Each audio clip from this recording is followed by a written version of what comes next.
Hi everyone, welcome back to my channel. If you're new, my name is Jen and I am so glad you're here today because I'm going to be going over some Disney cruise packing essentials. I recently got back from my first ever Disney cruise and there are quite a few things that I learned from that. But one of the things that I thought was most important to share was some Disney cruise packing tips. So today I've compiled a list of my top 10 things that you definitely need on a Disney cruise versus my top 10 things you could probably do without. If you're excited to get into all things Disney Cruise, make sure you give this video a big thumbs up and make sure you're subscribed. I do lots of Disney content just like this, lifestyle and other travel content as well, so stick around, we have a lot of fun around here. But without further ado, let's get into it.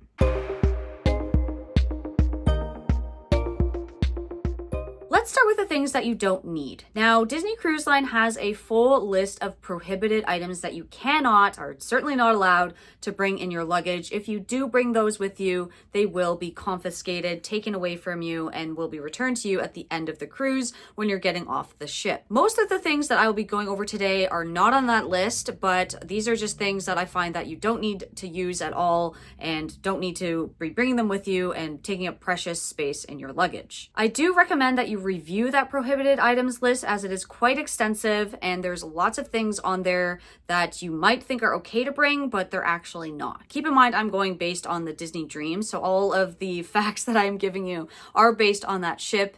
I haven't been on the newer ships, so I'm not entirely sure where things are located, but I am going off of the Disney Dream, so just keep that in mind. So the first thing that you don't need to bring would be a towel. Now this is a beach towel or any bathroom towel. You don't need these at all because Disney Cruise Line is going to provide you with towels, which is great. They have them on board the ship. They also will give them to you if you go on any of their private islands. So you can skip out on packing this and save quite a bit of space in your luggage. One thing that I was particularly concerned about when I was going on the cruise was bottled water. I am a big water drinker and I was considering buying one of the packages that Disney Cruise Line offers. You can have them delivered to your stateroom and they are rather costly. I think the cheapest package was around $15 US.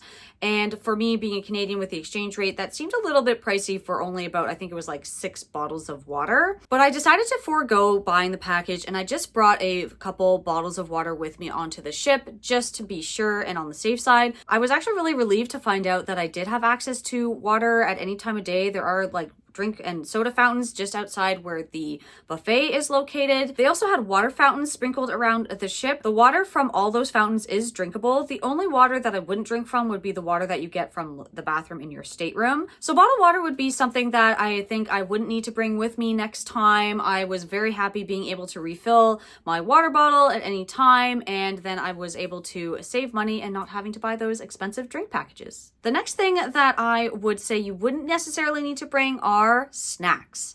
Now I say this with an asterisk and I'll get to that in a moment, but there is tons of food available on the ship and let me tell you, you will never go hungry. The only instance I would say to bring snacks with you is if you have special dietary needs and there might be an instance where you're not able to find something to eat and you're just starving and you just need something to tie you over.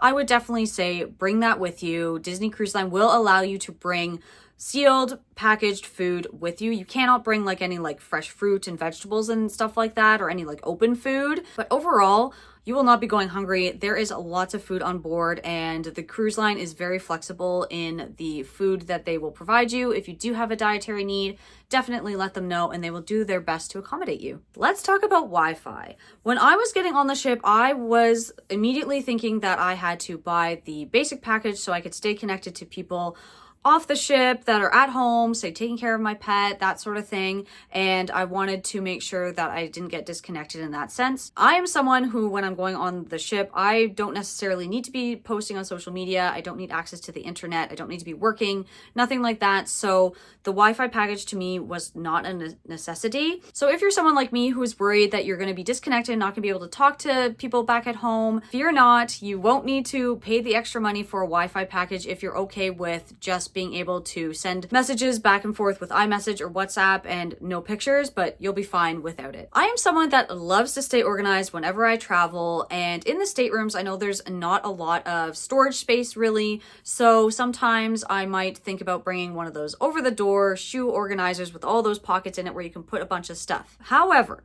Disney Cruise Line has now put that on their prohibited items list, so you no longer can bring that with you. if you do try to bring it with you, it will get confiscated and you won't have it until you're getting off the ship. What I didn't realize though is when I was in my stateroom, there was lots of storage space. Even in the bathrooms, the amount of space you have will really depend on the amount of people that you have in your stateroom too. When we went, it was just me and my sister and my 2 nephews, and we still had enough storage space in the bathroom. We weren't like trying to find places to put things down or, you know, find storage space for things. So we were still able to use the shelving. And again, this was on the Disney Dream, so one of the older ships, but we were still able to find enough space for all of our stuff without it getting lost or anything like that. So I think you would be totally fine without bringing those shoe organizers with you. Another thing you do not need to bring is a hair dryer. Disney Cruise Line will provide you with a hair dryer in every stateroom. If you get into your stateroom and you see that you don't have one, just ask your stateroom host. They will hook you up, no problem. The hair dryers that they have in the stateroom are really good quality. They're just like probably like a hair dryer you have at home, so I would not worry about bringing this with you. Other hair care related items that you do not need to bring with you is shampoo and conditioner. Now these are my like travel size bottles, and I usually like to fill these up and bring my shampoo and conditioner with me whenever I travel, because 9 times out of 10, wherever I'm going, the hotel I end up in doesn't have shampoo or conditioner, or they give you those like tiny little bottles and it's not nearly enough product to get you through the days that you are there. However, Disney Cruise, again, will provide you with shampoo, conditioner, and body wash in your stateroom. They're in really big bottles, and they're in like little pump bottles, similar to the ones that you will find in a Disney resort. So for me, I am not really fussy when it comes to shampoo and conditioner, just as long as I have it there. If you're someone that's very particular, has very particular hair that does require specific shampoo and conditioner, then yes, definitely bring that with you. But if you're okay using other product and you just want to be able to wash your hair, Disney Cruise Line will hook you up. They've got you there. They also have body wash as well, so you don't need to worry about bringing any soap with you either. Something else that I found that I actually didn't need with me was Disney movies. I had downloaded a couple Disney movies to watch while I was on my trip in case I had some downtime or I wanted to just chill in the stateroom, or just in case I wasn't feeling well and I had to stay in the stateroom. I wanted to be able to have something to watch. But I was actually super happy to find out that in the stateroom I had access to Disney's full movie catalog. Any Disney movie that you might want to watch was accessible on the in-room TVs at no extra cost, so that was amazing. So you definitely don't need to download any Disney movies and taking up precious storage space on your devices. If you're traveling with little ones and they're going to be going swimming either in the ocean or the pools, and you're worried about pool safety and them staying afloat, you might be inclined to bring life jackets with you, but actually you don't need to, because Disney's going to provide these for you as well. They're provided at the pool decks on the ship, and they're also provided on Castaway Cay and Lookout Cay as well. They're all free to use, so you don't need to worry about that either. Glow sticks. Now, glow sticks are something I've actually had on my packing list for both cruises I've been on now, both with Disney Cruise and Royal Caribbean, because I was always worried if I had to get up in the middle of the night and turn on a light, I would wake up everybody, and then having a glow stick, you could just have some low light and, you know, see where you're going and not fall over anything. Well, both times I haven't used them. I haven't really needed them. And I just find that they just take up space, well, not a lot of space, but still they'll take up space in my luggage that I could use for something else. But also now on the newer ships with Disney Cruise, in the bathrooms, they actually have low ambient light that you can leave on now. So you won't even need to worry about bringing a low light or a night light or anything anymore. Moving on to the things that you need, or at least in my case, I found that I needed and I will not be leaving home without. And the first thing being seasickness medication, whether it be Bonine, Dramamine, Gravol if you're in Canada. Just bring it with you, whether you're prone to motion sickness or not. You never know if it's going to hit, whether there's going to be rough seas or anything. You just never know. While the ship will provide these when you are on board at no extra cost, sometimes potentially they could run out, or maybe you're just not feeling well enough to go down to the first aid, to the healthcare center to get some, and then you just want to have quick access to it. So for me, I just found I like to have these as a safety net, and then I don't need to worry about it when I'm on board. If you're a light sleeper like I am, make sure you are bringing earplugs. These are a necessity for me, not only for noise or any sort of noises that I'm hearing, but if your partner or someone that you're traveling with snores a lot, these will be a lifesaver. And if you're just in general a light sleeper, these are really great to have. Now, it's not like they're going to block out all sound, but they at least will dull the sounds enough so I can sleep. You can also get reusable ones as well, but I will not leave home without earplugs. Something that's very unique to Disney Cruise Line is their pirate nights. So if you want to get all dressed up and get into the whole fun affair, make sure you're bringing some pirate swag with you. Now, Disney Cruise will give you a free pirate bandana that will look just like this, so you can have some swag on you and take part in the festivities. But if you want to get into it more, or if you're someone like me who likes to get dressed up and get into all the festive things, bring some pirate swag with you. They do sell some on board, but it is rather pricey. Power outlets are always a big thing when you're in a stateroom. Nowadays, they are getting better with putting more power outlets in your stateroom. But if you are going to be having a lot of electronic devices with you, make sure you are bringing a USB power hub, just like this. This one is, I believe, the Anchor. Very portable. It has 4 USB hubs on there. A lot of cruise lines have now banned the power strips. A power strip is something that has outlets in it that looks something like this one. This one I got for when I went on my Royal Caribbean cruise.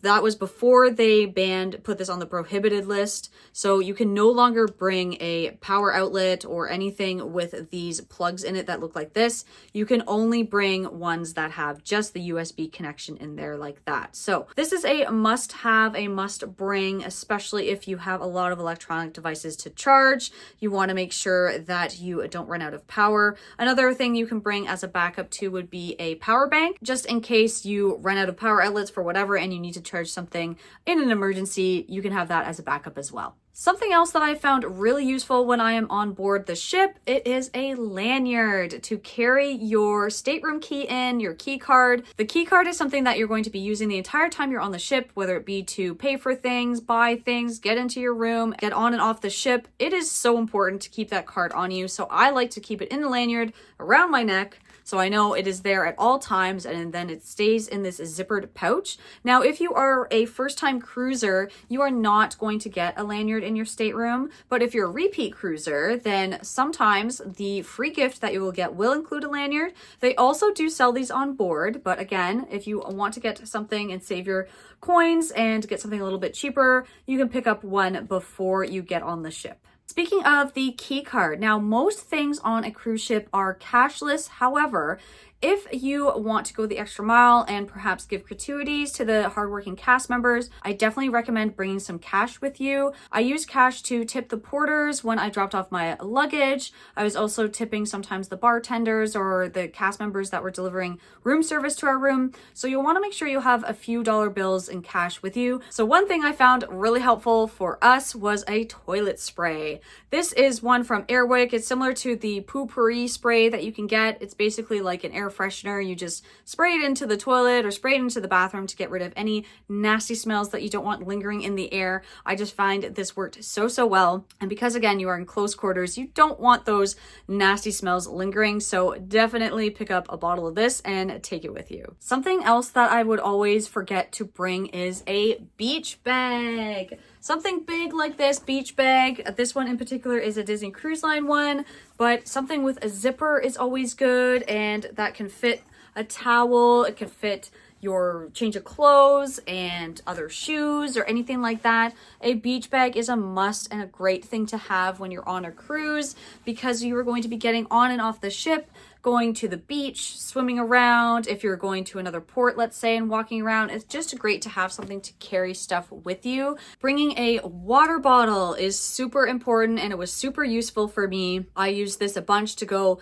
get water from like the drinking fountains and everything, because I'm a big water drinker. And the great thing about this is that it kept things cold. You could put soda in here if you wanted to as well, or any other juice, and it would keep it cold. It was just great and handy to have, because also the cups that are given at the drinking fountains and the soda fountains aren't very big, so I find you'd have to keep going back if you wanted to have a lot. But this was great to have, so you could bring an insulated one like this. You could also bring like another refillable mug that you might have on hand. But a water bottle for me is really, really useful, and if you're a big water drinker like me, this is a definite must-have. And last but not least is to bring some sunscreen with you. Now, you can get sunscreen while you're on the ship. It is for sale on the ship store. You can also get sunscreen when you're off the ship as well, but it's always a good idea to have some on you because you're going to be exposed to some crazy sunshine when you're on the ship, and also when you're on the island. The sun rays are just so much stronger while you're at it. Bring some after sun lotion as well, just in case you do get a sunburn. I did see a lot of sunburns after we got back on the ship after Lookout Cay. Fortunately, I avoided getting a sunburn, but it is always nice to have this on hand in case you do have an unfortunate mishap and get sunburned. So that is all I have to share with you today for my Disney Cruise packing essentials. If I missed something, be sure to leave me a comment down below. Let me know if there is something that you always bring with you or perhaps you leave at home. If you found this video helpful, please make sure you give it a big thumbs up, subscribe to the channel, and I will see you all in the next one. Bye, everyone!